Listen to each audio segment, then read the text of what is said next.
les capsules du RT14. Dans ton livre, tu parles de la vocation sociale et de la vocation artistique du théâtre public. À quoi font référence ces deux notions ?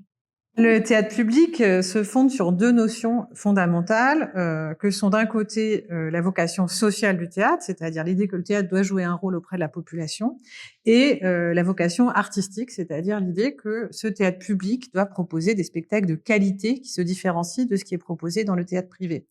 Et à mon sens, toute l'histoire du théâtre public, c'est l'histoire de l'articulation entre cette vocation sociale et cette vocation artistique.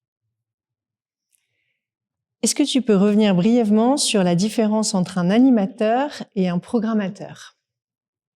La notion d'animateur, elle évolue au gré des contextes historiques, donc en fonction des périodes considérées, et puis des contextes professionnels. C'est-à-dire que le terme d'animateur définit pas la même chose selon si on se situe dans le champ de l'éducation populaire ou dans le champ culturel. Et puis dans le champ culturel, c'est une notion qui évolue aussi. Moi, ce qui m'a intéressée, c'est de voir comment cette notion d'animateur, elle est progressivement supplantée par la notion de programmateur dans les années 70. L'animateur, avant ça, il définit une personne qui va travailler à mettre en relation une œuvre avec un public et à élargir le public susceptible de recevoir cette œuvre. Ces animateurs, ils sont susceptibles de diriger certains théâtres. Ils sont supplantés par les programmateurs à partir des années 70 à la direction des lieux, et les programmateurs, eux, ils centrent leur travail non pas tant sur la mise en relation entre une œuvre et un public que sur le repérage de nouveaux talents.